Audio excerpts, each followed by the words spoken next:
الحمد لله نحمده ونستعينه ونستغفره ونؤمن به ونتوكل عليه ونعوذ بالله من شرور أنفسنا ومن سيئات أعمالنا من يهده الله فلا مضل له ومن يضلل فلا هادي له ونشهد أن لا إله إلا الله وحده لا شريك له ونشهد أن سيدنا ومولانا محمدا عبده ورسوله أما بعد فأعوذ بالله من الشيطان الرجيم بسم الله الرحمن الرحيم يا أيها الذين آمنوا استجيبوا لله وللرسول إذا دعاكم لما يحييكم وقال تعالى لو أن أهل القرى آمنوا واتقوا لفتحنا عليهم بركات من السماء والأرض صدق الله العظيم. میرے محترم بھائیوں بزرگوں، دنیا میں ہر انسان کامیاب انسان بننے کی فکر میں، کوشش میں، جد و جہد میں لگا ہوا، میں کامیاب انسان بن جاؤں، میری زندگی کامیاب ہو جائے، سعادتیں مجھے مل جائیں، خوشیاں مجھے مل جائیں، اور میری گھریلو زندگی اچھی ہو جائے، میری کاروباری زندگی اچھی ہو جائے. ناکامی سے بچنا چاہتا ہے. اور آپ دیکھیے، صبح ہوتی ہے، فیکٹریاں کھل جاتی ہیں، دکانیں کھل جاتی ہیں، آفسوں میں لوگ پہنچ رہے ہیں، ایک دوڑ ہے. بھائی کیا چاہ رہے ہیں؟ کامیابی چاہ رہے ہیں. ہم ناکام زندگی نہیں چاہ رہے، ہم کامیاب انسان بننا چاہتے ہیں. لیکن میرے بھائیوں، وہ کامیابی ہے کیا چیز؟ آپ یقین جانیے، جس خوش نصیب کو زندگی میں کامیابی کا صحیح مفہوم سمجھ میں آ گیا، اس کی زندگی میں، اس کی نسلوں کی زندگی میں انقلاب آ گیا. اللہ کا کرنا یہ کہ کافی عرصے تک ہم بھی تبلیغ میں سنتے رہے، تبلیغ والے یہیں سے بیان شروع کرتے ہیں، ساری کی ساری کامیابی اللہ نے دین میں رکھی. تو ذہن میں ایک سوال آتا تھا کہ یار کامیابی سے اگر مراد یہ ہے کہ مرنے کے بعد، تو وہ تو سب مسلمانوں کو پتہ ہے. لیکن مسئلہ یہ ہے کہ مسلمان تو دنیا کی کامیابی چاہ رہا ہے. وہ تو یہ چاہ رہا ہے، یہ جو اتنی دوڑ دھوپ ہے، یہ تو اس لیے ہے کہ یہ سنور جائے. تو اللہ کا کرنا یہ ہوا، اللہ کے قرآن سے ایک بات مل گئی، اور بس اللہ سے اب دعا ہے کہ اللہ پاک ہمیں اس پہ یقین بھی دے. یہ دعا ہر مسلمان کو آتی ہے، ربنا آتنا فی الدنیا حسنہ وفی الآخرۃ حسنہ وقنا عذاب النار. اچھا، یہ دعا بھی کیا کہتی ہے؟ اللہ دنیا میں بھی ہمیں حسنہ دے دے اور آخرت میں بھی حسنہ دے دے. معلوم ہوا کہ آخرت کا حسنہ اور ہے اور دنیا کا حسنہ اور ہے. تو دنیا میں بھی کچھ ہے حسنہ. علماء نے اس آیت کے اوپر کتابیں لکھی، اس دعا کے اوپر. اور یہ وہ دعا ہے کہ حدیثوں میں ملتا ہے کہ حضور علیہ الصلوۃ والسلام کثرت سے اس دعا کو پڑھا کرتے تھے، مانگا کرتے تھے. اور محدثین نے اس دعا کو جامع دعاؤں میں شمار کیا ہے. اگر آپ چاہتے ہیں کہ آپ کے پاس وقت بہت تھوڑا ہے، آپ کو اللہ سے مانگنا بہت ہے، تو آپ یہ دعا مانگ. سبحان اللہ. اب سوال یہ ہے کہ وہ دنیا کا حسنہ کیا ہے؟ اللہ سے زیادہ تو کوئی بہتر نہیں سمجھ سکتا. ایک ہے کہ میں اپنے ذہن سے سمجھ رہا ہوں کہ بھائی میرے پاس گاڑی ہو، میرے پاس گھر ہو، میرے پاس جائیدادیں ہوں، میرے بچوں کے پاس یہ والی تعلیم ہو، یوں ہو یوں ہو. تو ہو سکتا ہے کہ میں اس کو حسنہ سمجھ رہا ہوں، تو میرے پاس دنیا میں حسنہ ہے، کامیابی ہے. لیکن اللہ نے اپنی کتاب میں جو ذکر کیا وہ کیا چیز ہے؟ تو علماء نے لکھا وہ 10 چیزیں. جس خوش نصیب کو یہ 10 چیزیں اللہ دے دیں گے، آپ یہ کہیں وہ دنیا کا بھی کامیاب ترین انسان ہے، چاہے وہ کچے گھر میں رہتا ہو، پکے گھر میں رہتا ہو، اس کے پاس عمدہ سواری ہو نہ ہو، وہ کسی جھوپڑی میں رہتا ہو، وہ بیمار ہو، جو بھی ہو، جس کو اللہ نے یہ چیز دے دی 10 چیزیں، وہ کامیاب۔ اب وہ 10 چیزیں کیا ہیں جو اس آیت میں بیان کی گئی؟ اللہ کرے کہ یہ وقت میں اللہ برکت دے دے، وہ 10 کی 10 سامنے آ جائے اور ہماری زندگیوں میں انقلاب آ جائے۔ سب سے پہلی چیز، جن لوگوں کو، جن مردوں کو، عورتوں کو، جن اللہ کامیاب کرنا چاہتے ہیں، اللہ تعالیٰ ان کو علم نافع نصیب کرتے ہیں۔ رمضان کی بات ہے، اس رمضان کی بات ہے کہ میں امام صاحب نے فجر کی نماز میں آیت تلاوت کی، اور اس آیت میں یہ بات تھی وَلَمَّا بَلَغَ أَشُدَّهُ آتَيْنَاهُ حُكْمًا وَعِلْمًا، جب یوسف علیہ السلام اپنی جوانی کو پہنچے اور ہم نے انہیں کامیاب انسان بنانا چاہا، آتَيْنَاهُ حُكْمًا وَعِلْمًا، تو ہم نے انہیں حکمت سے نوازا، علم سے نوازا۔ تو میرے ذہن میں خیال آیا کہ میں جا کے قرآن میں جمع کروں، ذرا سا دیکھوں کہ اور کس کس مقام پر اللہ نے یہ والی بات ذکر کی ہے، کیونکہ یہ بڑی گہری بات لگ رہی ہے۔ تو آپ یقین جانیے اتنی حیرانگی ہوئی کہ اللہ نے جس نبی کا ذکر کیا تو سب سے پہلے یہ ذکر کیا کہ ہم نے ان کو علم سے نوازا۔ موسیٰ علیہ السلام کے بارے میں وَلَمَّا بَلَغَ أَشُدَّهُ وَاسْتَوَىٰ آتَيْنَاهُ حُكْمًا وَعِلْمًا وَلُوطًا آتَيْنَاهُ حُكْمًا، لوط علیہ السلام کے بارے میں فرمایا وَلُوطًا آتَيْنَاهُ حُكْمًا وَعِلْمًا فَفَهَّمْنَاهَا سُلَيْمَانَ وَكُلًّا آتَيْنَاهُ حُكْمًا وَعِلْمًا، اور حضرت محمد صلی اللہ علیہ وسلم کے بارے میں وَعَلَّمَكَ مَا لَمْ تَكُنْ تَعْلَمْ وَكَانَ فَضْلُ اللَّهِ عَلَيْكَ عَظِيمًا، اے نبی ہم نے آپ کو علم دیا، آپ کے اوپر تو ہمارا فضل ہو گیا۔ ہم اپنی کوٹھی پہ لکھتے ہیں ھذا من فضل ربی، ہم قرآن سے دیکھیں کہ فضل کس کے اوپر ہو گیا۔ تو اللہ کہہ رہے ہیں کہ یوسف علیہ السلام پہ ہمارا فضل ہو گیا، موسیٰ علیہ السلام پہ فضل ہو گیا، اور لوط علیہ السلام پہ ہو گیا، اور نبیوں پہ ہمارا فضل ہو گیا۔ تو وہ فضل کس شکل میں ہوا؟ اللہ کہہ رہے ہیں ہم نے ان کو علم دے دیا۔ اب ذہن میں آتا ہے کہ ایک بات تو پکی ہے، اس پہ الحمدللہ ہم نے کتاب بھی لکھی ہے علم دین، کہ قرآن حدیث میں دیکھیے دنیا کے علم کی نفی نہیں ہے، دنیا کے علم یہ ہماری ضرورت ہے، اس کی نفی نہیں، لیکن انصاف کی بات یہ ہے جہاں کہیں قرآن اور حدیث میں علم کے فضائل آئے ہیں اس علم سے وہ علم مراد نہیں، اس علم سے یہ نبیوں والا علم مراد ہے۔ اور اس کی ایک دلیل میں آپ کو دے دوں، امام بخاری رحمۃ اللہ علیہ نے باب بھی قائم کیا ہے، قرب قیامت میں علم کم ہو جائے گا، جہالت عام ہو جائے گی۔ اب اگر ہم دنیا کا علم دیکھتے ہیں تو کم تو نہیں ہوا، وہ تو بڑھ گیا ہے، وہ تو بڑھ رہا ہے۔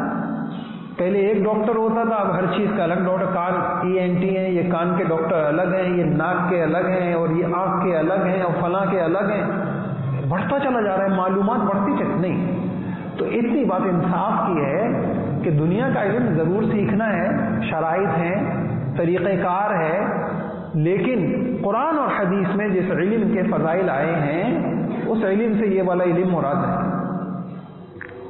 اچھا اب دیکھیے کہ یہ جو علم ہے ذہن میں آتا ہے کہ اس سے کون سی کامیابی ملتی ہے۔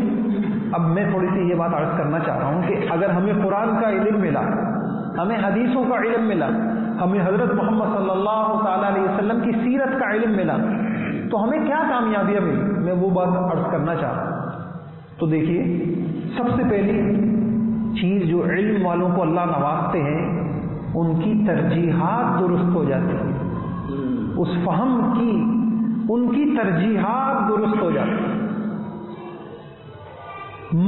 کیا چیز ہے؟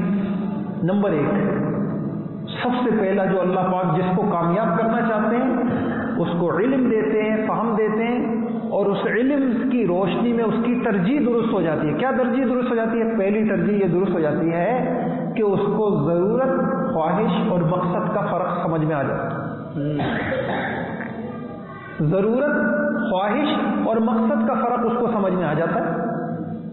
دنیا میری ضرورت ہے، مکان میری ضرورت ہے، کھانا کمانا میری ضرورت ہے، بیوی بچوں کو پالنا میری ضرورت ہے، یہ کاروبار میری ضرورت ہے، اور اگر میں اس میں آسانی، آسائش چاہتا ہوں تو یہ میری خواہش ہے، لیکن یہ میرے دنیا میں آنے کا یہ مقصد نہیں ہے۔ کیا میں اس لیے آیا تھا کہ آؤں، کماؤں اور چیزیں جمع کروں اور اولادوں کے لیے چھوڑ کے خالی ہاتھ اس دنیا سے چلا جاؤں؟ نہیں۔ اور مقصد کیا تھا؟ مقصد کیا تھا میرے آنے کا؟ تو میرے آنے کا مقصد، نبیوں کے آنے کا مقصد، وہ 3 بڑے مقصد ہیں۔ اللہ کو راضی کر، اگر ایک لفظ میں بولا جائے تو اللہ کو راضی کرنا، اور اللہ کی رضا کا پتہ کیسے چلے گا؟ علم سے پتہ چلے گا۔ ابھی ہم جمعہ پڑھنے آئے تو جمعے کے دن اللہ تعالیٰ کس طریقے سے ہم جمعے کا دن گزاریں کہ اللہ ہم سے راضی ہوں گے، یہ بھی ایک علم ہے۔ ہم مسجد میں بیٹھے ہیں تو مسجد میں بیٹھنا کئی طریقے سے ہو سکتا ہے، اللہ کو وہ کون سا طریقہ پسند ہے؟ اس کے بعد ہم اپنی دکانوں پہ جائیں گے تو کمانے کے کئی طریقے ہو سکتے ہیں، اللہ کو کمانے کا کون سا طریقہ پسند ہے، کون سا طریقہ ناپسند ہے؟ یہ معمولی کام تو نہیں ہے۔ تو خلاصہ یہ ہے کہ ہم اللہ کی رضا کے لیے آئے تھے، اللہ کو راضی کرنے کے لیے آئے تھے، اور دنیا میں ہم بہت سارے، ہم سوتے بھی ہیں، ہم جاگتے بھی ہیں، ہم کھاتے بھی ہیں، ہم پیتے بھی ہیں، ہم کسی سے اختلاف بھی کرتے ہیں، ہم کسی سے دوستی بھی کرتے ہیں، ہم کسی سے دشمنی بھی کرتے ہیں، ہم بچوں کو بھی پالتے ہیں، ہم نکاح بھی کرتے ہیں، ہم سفر بھی کرتے ہیں، اتنے سارے کام ہم کرتے ہیں۔ ان سارے کاموں میں اللہ کو پسند کیا ہے اور ناپسند کیا ہے، اسی کا نام علم ہے۔ اس کے بغیر کوئی پہنچ ہی نہیں سکتا۔ تو ایک تو یہ ہماری زندگی کا مقصد تھا، اور پھر علم برائے علم تو مقصود نہیں ہے، علم تو عمل کے لیے ہے۔ معلومات تو ابو جہل کو بھی تھیں، اور سب سے بڑی معلومات تو شیطان کو ہیں، اس سے زیادہ معلومات کس کے پاس ہوگی؟ تو اب ہماری زندگی کا دوسرا مقصد تھا عمل، اور پھر ہم آخری امت ہیں، ہمارے بعد کوئی امت نہیں ہے، اب کوئی نبی نہیں ہے، تو تیسرا مقصد ہمارا یہ تھا کہ دعوت، اس علم کو پھیلانا، اس علم کو دوسروں تک پہنچانا، جو کامیاب طریقہ زندگی ہمیں سمجھ میں آیا ہے اس کو اللہ کی مخلوق تک پہنچانا۔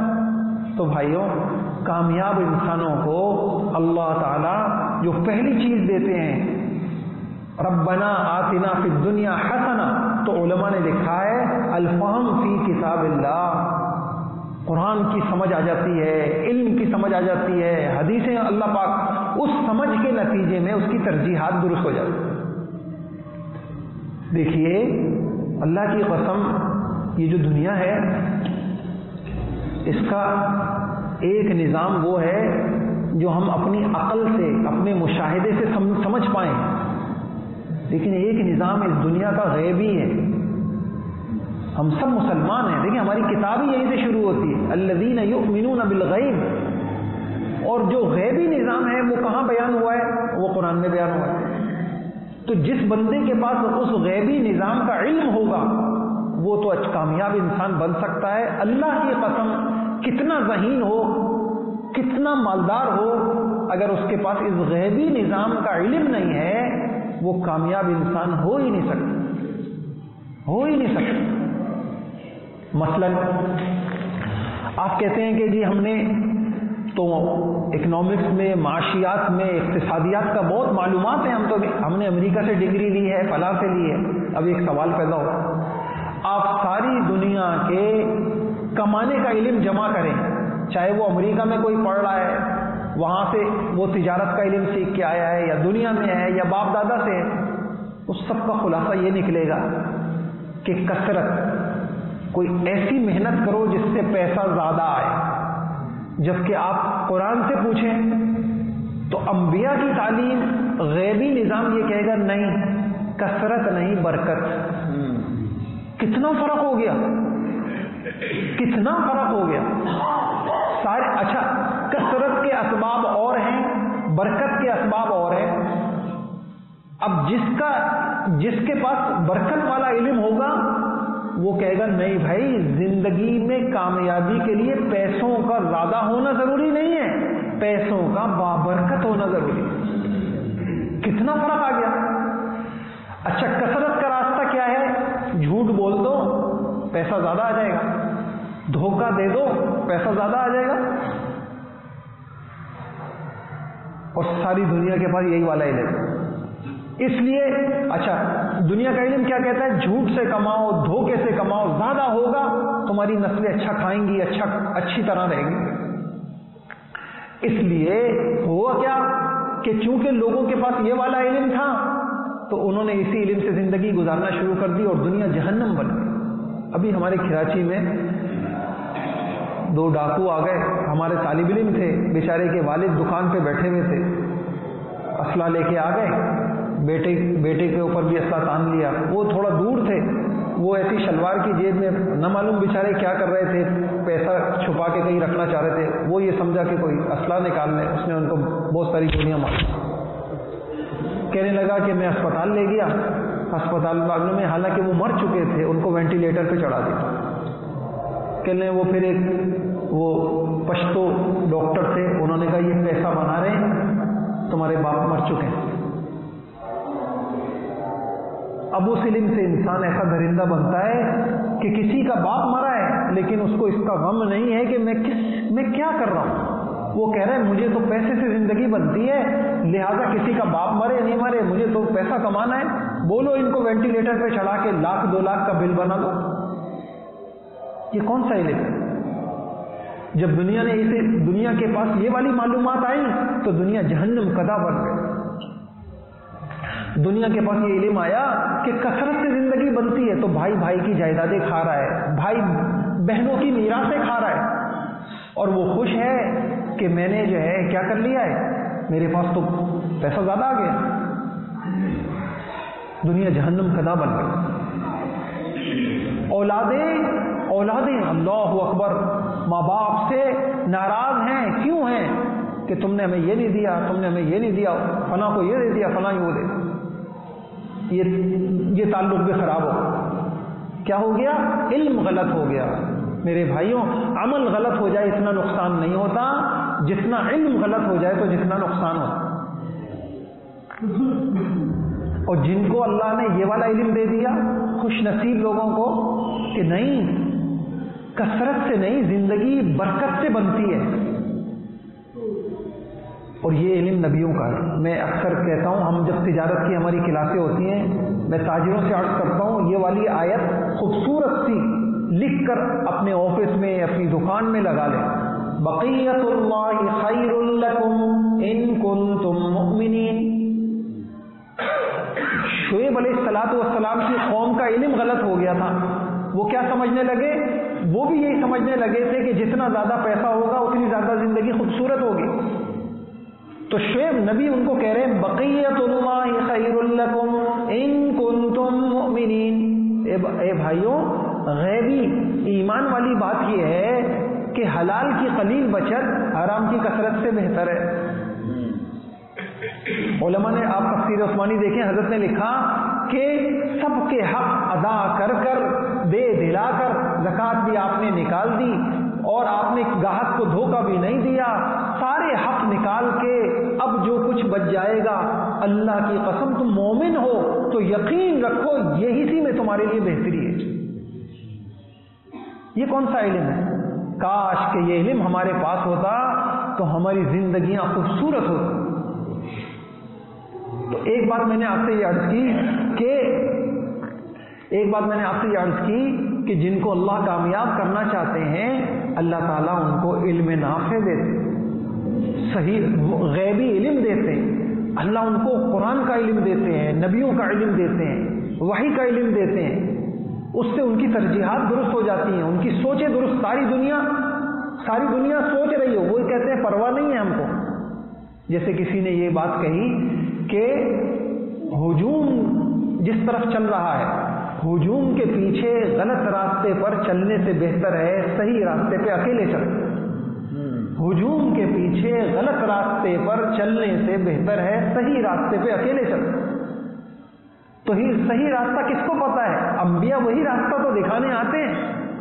یہ ساری جو ہم دن بھر دعائیں مانگتے ہیں اہدنا الصراط المستقیم، اے اللہ سیدھا راستہ دکھا دیں، تو نبی تو یہی تو کہہ رہے ہیں کہ ساری دنیا کی مارکیٹوں میں مت دیکھو کہ یہ کس راستے پہ جا رہے ہیں،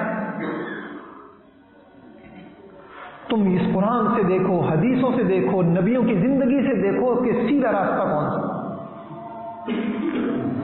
اچھا دوسری، یہ میں بہت موٹی موٹی باتیں عرض کر رہا ہوں، اس علم کی روشنی میں ترجیح درست ہوتی ہے.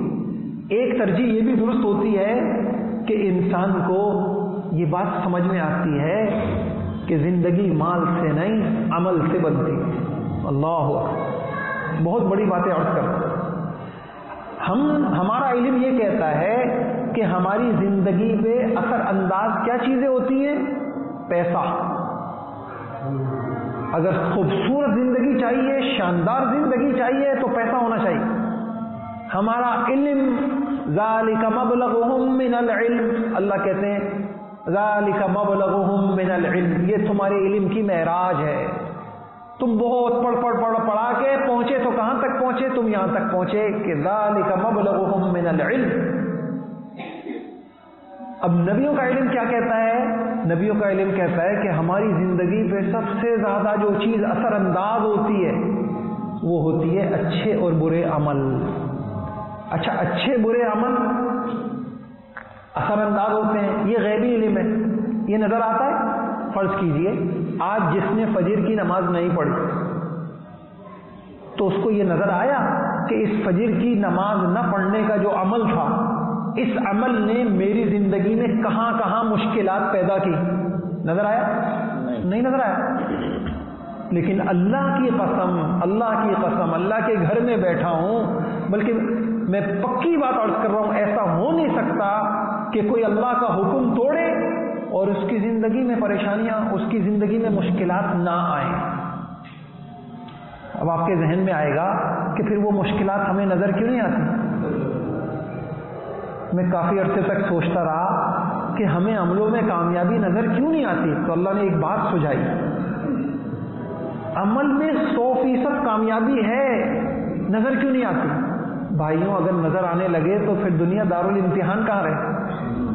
سوچنے کی بات ہے، پھر تو سارے ہی نیک ہوں گے، تو سارے فرشتے بن جائیں گے. مثال کے طور پہ آپ دکان پہ بیٹھے ہوئے تھے اور آپ نے سچ بولا، اور سچ بولتے ہی آپ کی جو ہے دکان میں جو ہے پیسے بڑھنا شروع ہو گئے، تو ساری دنیا کے تاجر ہی سچ بولیں گے. آپ نے جھوٹ بولا اور جھوٹ بولتے ہی آپ دھڑام سے الٹے گر گئے. اگر ایسا ہونے لگ جائے تو پھر دنیا امتحان نہیں ہوگی نا. ایسا ہوتا ہے. اس لیے ایک بات عرض کروں، وہ کامیابی کو اللہ نے پردے میں چھپا دیا، ناکامی کو بھی اللہ نے پردے میں چھپا دیا. اب فجر کی نماز چھوڑنے پر کس کس شکل میں ناکامی آئی؟ ہو سکتا ہے اس کا ایک نتیجہ یہ ملے، آپ کی اولاد کو نافرمان بنا دیا جائے. ہو سکتا ہے کہ آپ کی بیوی کو آپ سے بدزن کر دیا جائے. ہو سکتا ہے کہ اللہ تعالیٰ کسی اندرونی بیماری میں مبتلا کر دیں. اور یہ بھی ہو سکتا ہے کہ ابھی کچھ نہ ہو، این بڑھاپے میں جب آپ بہت زیادہ محتاج ہوتے ہیں صحت کے، محبتوں کے، اللہ پاک بڑھاپے میں آپ کو تنہا کر دیں. ہو سکتا ہے کسی بڑی بیماری کینسر میں مبتلا کر دیں.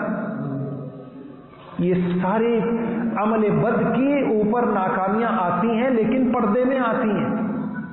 جس کا ایمان اللہ اور رسول پر ہوگا وہ تو کام ہو جائے گا. اب دیکھیے ہمارے یہاں اکثر بس اوقات میاں بیوی کے مسائل ہیں، لوگ آتے ہیں جی ہمارے پاس یہ مسئلہ ہے. میں ان سے پوچھتا ہوں کہ بھائی شوہر فجر کی نماز پڑھتا ہے؟ نہیں، فجر تو نہیں پڑھتا. بیوی شوہر نماز پڑھتی ہے؟ نہیں، یہ تو نہیں پڑھتی. میں نے کہا کتنی عجیب بات ہے، ہمارے کتنے دوہرے معیار ہیں. جب تک میری بیوی میری فرما بردار ہے میں کہتا ہوں بس بہت اچھا ہے، چاہے وہ اللہ کی نافرمان. میں کہتا ہوں کوئی مسئلہ نہیں ہے، صحیح ہے، جس دن وہ میری نافرمان بن جاتی ہے تو ہم کہتے ہیں یہ کیا مسئلہ ہو گیا؟ تو گویا کہ ہم کیا چاہتے ہیں؟ میرے ماتحت میرے فرما بردار ہوں، میں اللہ کا فرما بردار نہ ہوں، ایسا نہیں ہوگا بھائی۔ میں کہتا ہوں میرے بچے، میری بیوی مجھ سے محبت کرے اور مجھے اللہ سے محبت نہ کرنا پڑے۔ ہمیں شکوہ ہے کہ بچے ہمیں وقت نہیں دیتے، بوڑھوں کو شکوہ ہے، ہم نماز کے لیے، اللہ کے لیے، تلاوت کے لیے اللہ کو کتنا وقت دے رہے ہیں؟ تو بھائیوں یہ دوہرے معیار۔ سب سے پہلی بات میں آپ سے عرض کی کہ کامیاب لوگوں کو اللہ تعالیٰ جو دیتے ہیں، اللہ یہ والا علم دے دیتے ہیں۔ عمل بڑی چیز ہے، عمل سے ہمارے گھروں میں خوشیاں آئیں گی، عمل سے ہماری زندگیاں آسان ہوں گی، عمل کے ذریعے سے ہماری مشکلات حل ہوں گی، نمازوں سے ہوں گی، یہ نمازوں سے غم ختم ہوں گے۔ آپ دیکھیے حضور علیہ الصلوۃ والسلام کو بھی مشکلات آتی تھی، اللہ پاک نے کیا کہا؟ وَلَقَدْ نَعْلَمُ أَنَّكَ يَضِيقُ صَدْرُكَ بِمَا يَقُولُونَ فَسَبِّحْ بِحَمْدِ رَبِّكَ وَكُن مِّنَ السَّاجِدِينَ۔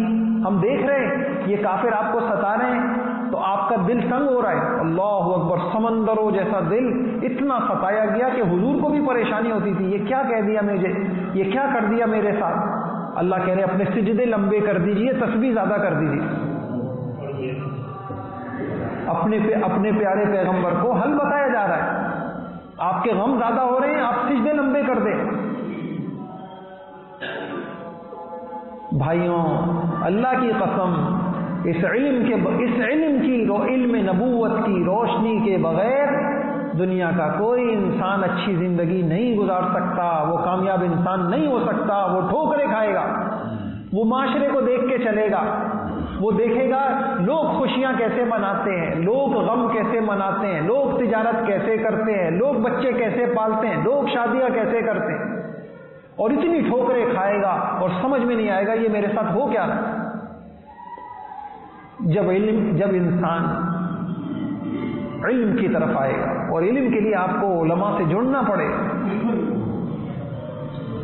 آپ کو دودھ چاہیے ہوتا ہے، آپ دودھ والوں کے پاس جاتے ہیں، آپ کو بیمار ہو جاتے ہیں، آپ ڈاکٹروں کے پاس جاتے ہیں، تو ایسے کیسے ممکن ہے کہ آپ کو علم نبوت چاہیے ہو تو علم نبوت والوں کے پاس آپ کو آنا پڑے گا، ان سے جڑنا پڑے گا۔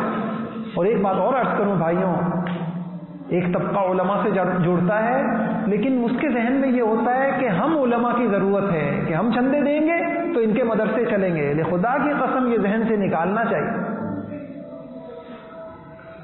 علماء ہماری ضرورت ہے، علماء نہ ہوئے ہم اللہ کو نہیں پہچان سکتے، علماء نہ ہوئے ہماری نمازیں صحیح نہیں ہوں گی۔ آپ سجدے سہو کے مسائل کس سے پوچھیں گے؟ آپ اپنا حج کیسے درست کریں گے؟ آپ اللہ کی رضا کو کیسے پائیں گے؟ آپ اللہ کی پسند کو کیسے پہچانیں گے؟ آپ اللہ کی ناپسند کو کیسے پہچانیں گے؟ ہم محتاج ہیں قدم قدم پہ علماء کے، اپنے علماء پر اعتماد کرنا چاہیے۔ زندگی میں خوش نصیب، اس لیے خوش نصیب ہیں وہ لوگ جن کا تعلق اہل علم سے، علماء سے ہوتا ہے، ان کی نسلوں کو اللہ قرآن دیتے ہیں، ان کے گھروں کے اندر علم آتا ہے، ان کی ترجیحات درست، ان کے سوچنے کے انداز بدل جاتے ہیں، کیوں؟ اب وہ وحی کی روشنی میں سوچتے ہیں۔ تو بھائیوں ایک چیز میں نے یہ عرض کر دی، کامیاب لوگوں کو اللہ کیا دیتے ہیں؟ آپ میرے ساتھ دہرائیے، کامیاب لوگوں کو اللہ کیا دیتے ہیں؟ علم نافع دیتے ہیں۔ امید ہے کہ یہ بات واضح ہو گئی ہوگی نا۔ نبیوں کو اللہ نے جب سب سے کامیاب ہستی نبیوں کی ہوتی ہے۔ آپ سارا قرآن پڑھیے، جب اللہ نے نبیوں کو کامیاب کرنا چاہا پہلی چیز کیا دی؟ علم دیا۔ اس علم سے کیا فائدہ ہوا؟ ابھی میں نے ترجیحات درست، آپ میرے ساتھ بولیے، اس علم سے کیا فائدہ ہوا؟ ترجیحات درست ہو گئی، پتہ چلا کہ یہ زندگی کی خواہشات ہیں اور یہ زندگی کے مقصد ہیں، پتہ چلا کہ زندگی میں عمل بہت اثر کرتا ہے، اور پتہ چلا یہ غیبی نظام ہے، اللہ راضی ہے تو زندگی اچھی ہے، ورنہ تو مسائل ہی مسائل ہیں۔ البتہ یہ چیز ہے کہ نظر کیوں نہیں آتی؟ میں نے آپ کو بتا دیا، نظر اس لیے نہیں آتی کہ یہ دنیا دارالامتحان ہے۔ اگر اس دنیا میں نیک عمل کے اچھے اثرات دکھا دیے جائیں تو ساری رات ہم تہجد گزار بن جائیں، اور خدا کی قسم ہم جھوٹ بولتے سے کانپیں اگر ہمیں جھوٹ کے اثرات دکھا دیے جائیں۔ ہاں کچھ لوگوں کو اللہ دنیا میں دل کی آنکھیں دے دیتے ہیں، ان کو نظر آ جاتا ہے، ان کو یہ رحمتیں بھی نظر آ جاتی ہیں، یہ برکتیں نظر آ جاتی ہیں، یہ ایک انعام ہے، لیکن یہ مبتدی کو نہیں ملتا۔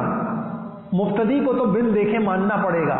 جب بن دیکھے چلتے رہیں گے، ایک وقت آئے گا کہ اللہ کا فضل ہو جائے گا، پھر اللہ دل کی آنکھیں کھول دیں گے، پھر وہ عمل میں کامیابی ایسے نظر آئے گی جیسے آج ہمیں پیسوں میں کامیابی نظر آتی ہے۔ یہ ایک وقت ہوتا ہے جو نصیب والوں کو اللہ دیتے ہیں۔ دوسری چیز علماء نے لکھا ربنا آتنا فی الدنیا حسنہ، کہ ہم دنیا میں حسنہ دیتے ہیں کامیاب لوگوں کو، اس لیے مانگا کرو حسنہ، اپنی اولادوں کے لیے مانگو، خود مانگو، حضور علیہ السلام کا سر سے مانگو۔ دوسری چیز جب ان توفیق الخیر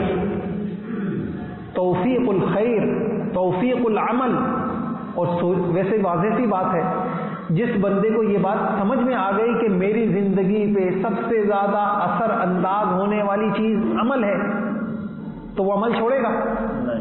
تو اللہ تعالیٰ کامیاب لوگوں کو جو دوسری چیز دیتے ہیں وہ اس کو ان کے علم پر عمل کی توفیق دے دیتے ہیں۔ پھر کیا ہوتا ہے؟ واضح سی بات ہے، اس عمل کی برکتیں ان کو ملنا شروع ہو جاتی ہیں۔ ان کے گھروں کی ابتدا فجر کی نماز سے ہوتی ہے، اور خوش نصیب ہو تو اس سے بھی پہلے ہوتی ہے۔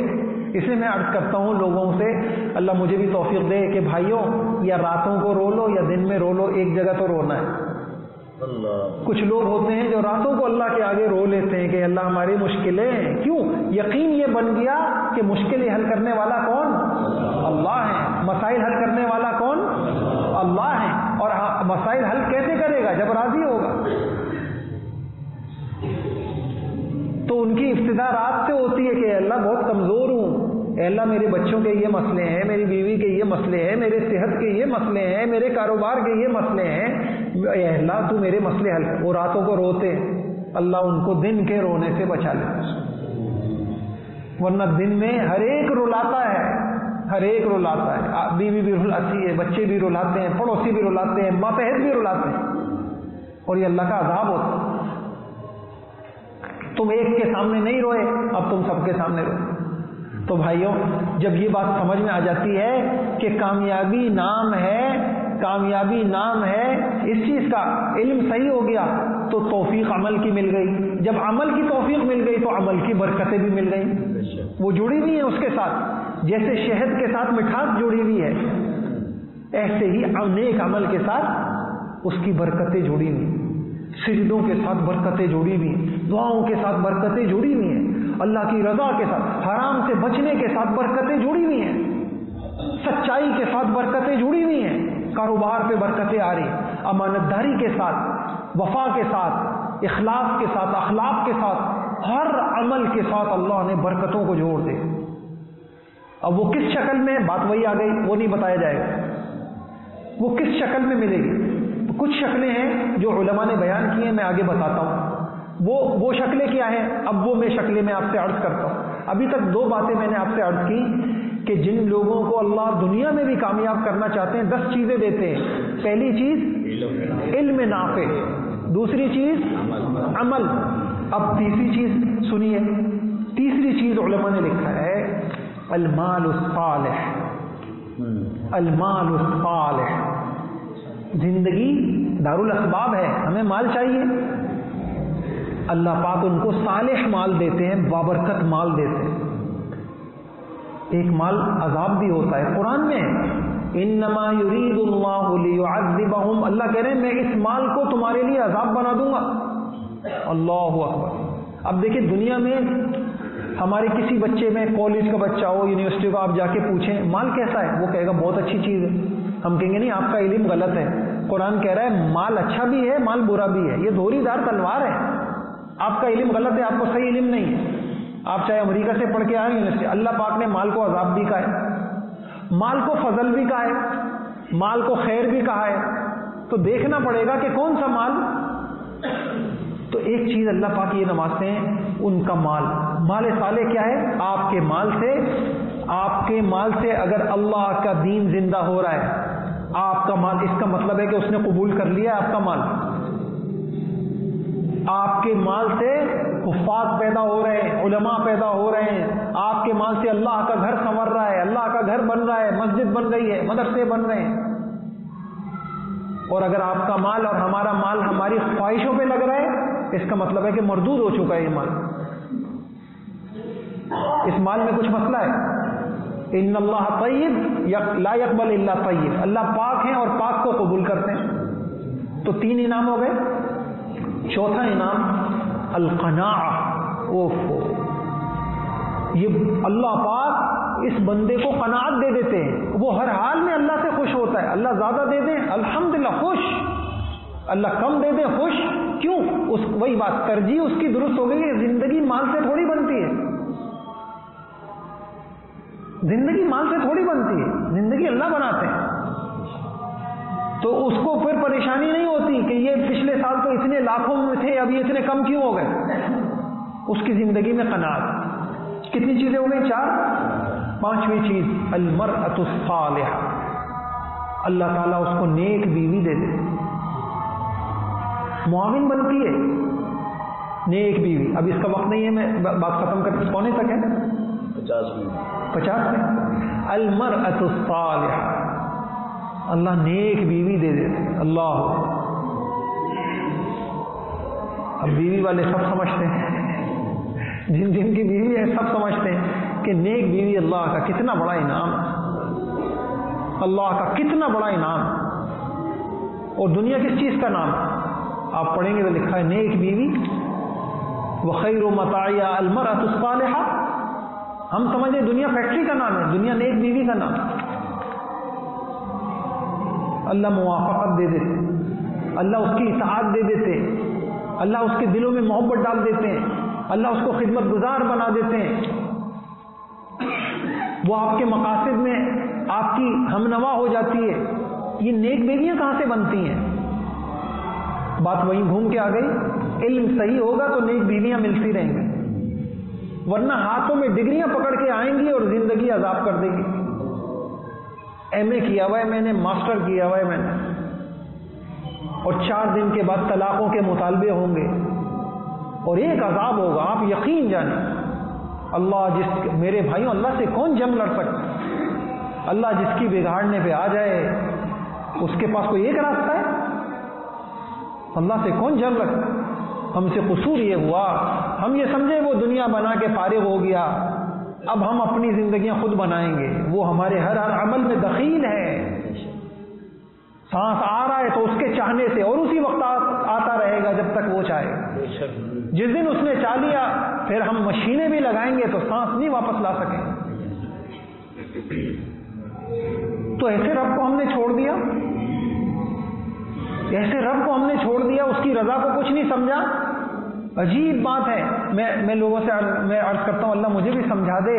اگر میں کہیں ملازمت کرتا ہوں تو اپنے باس کو راضی کرنے میں لگا رہتا ہوں. یس سر، جی سر، ابھی آیا سر، جیسا آپ فرمائیں سر. اگر اندر سے گالیاں بھی انسان دے رہا ہے لیکن یہ تسبیح پڑھ رہا ہے. کیوں؟ صرف اس طرح سمجھ میں آیا کہ اگر میری ملازمت ان پر موقوف ہے، میرے گھر میں آٹا دال آ رہا ہے اس ملازمت سے، اور ہمیں یہ سمجھ میں نہیں آ رہا کہ کس اللہ کی برکت سے ہمیں مل رہا ہے. وہ کہتا ہے حی علی الصلاۃ. وہ اسی لیے وہ ذہنوں سے یہ نکالتا ہے اللہ اکبر.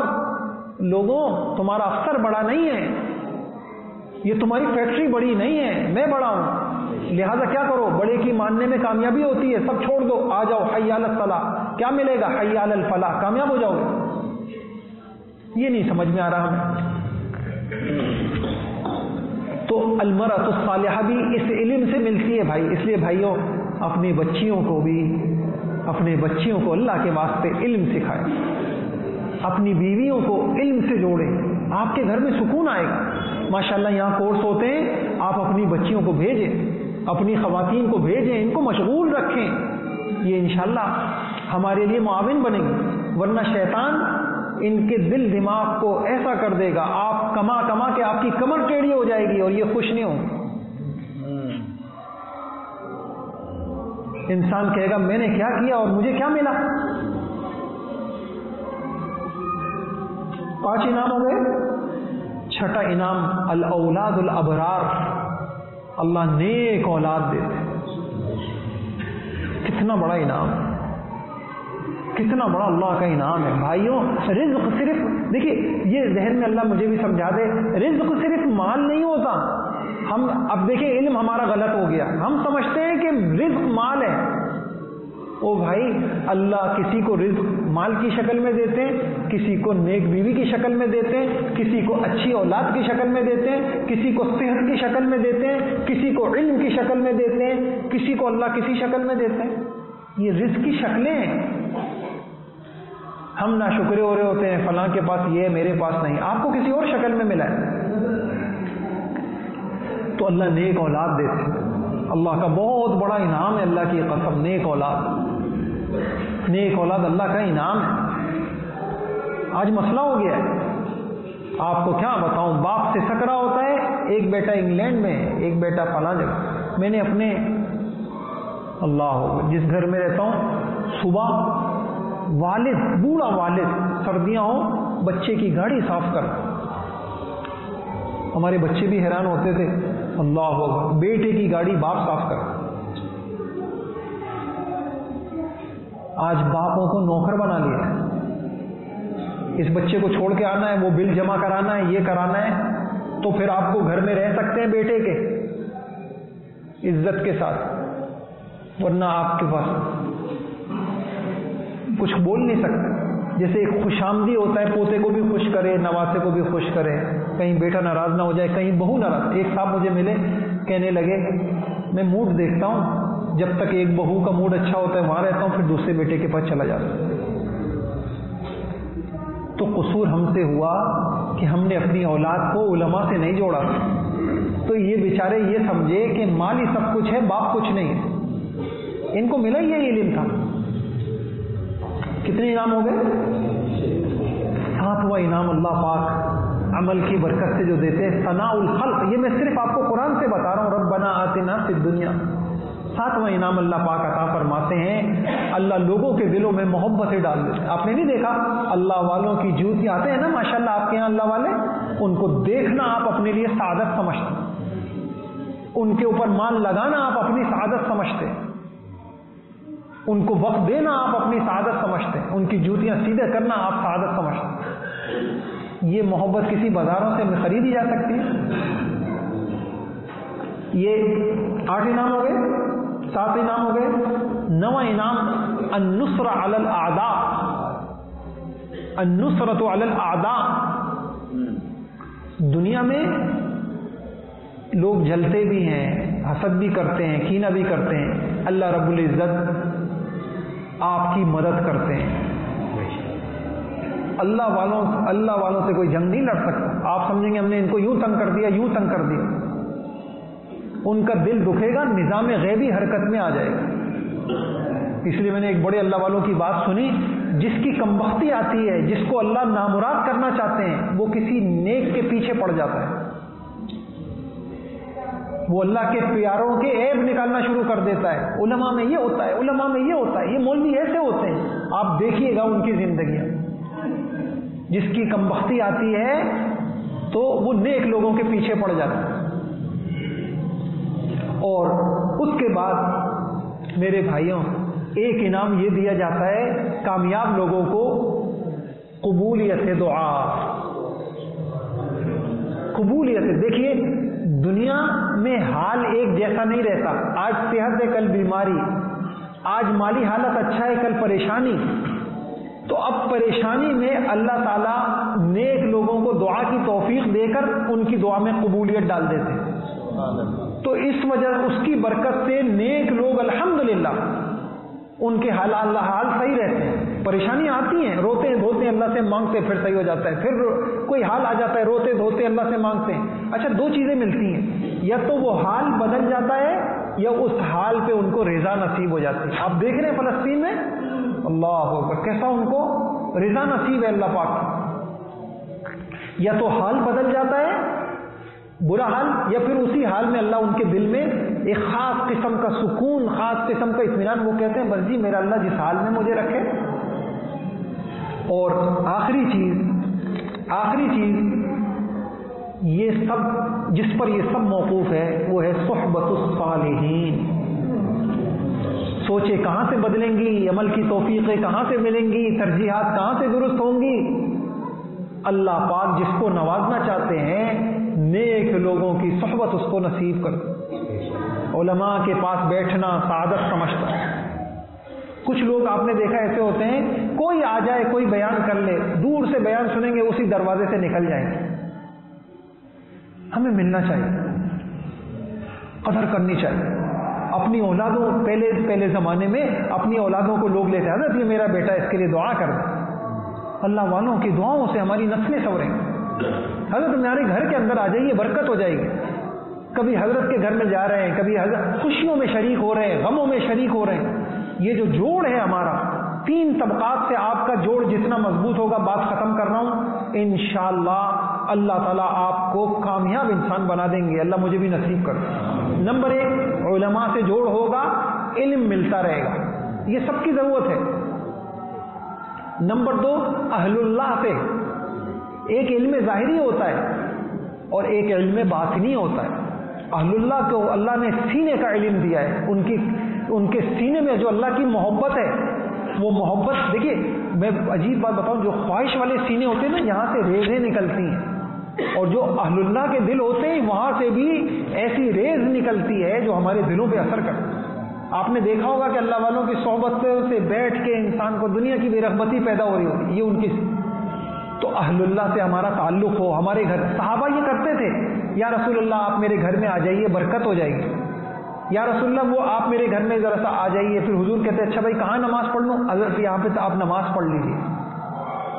یہ سنت سے ثابت ہے.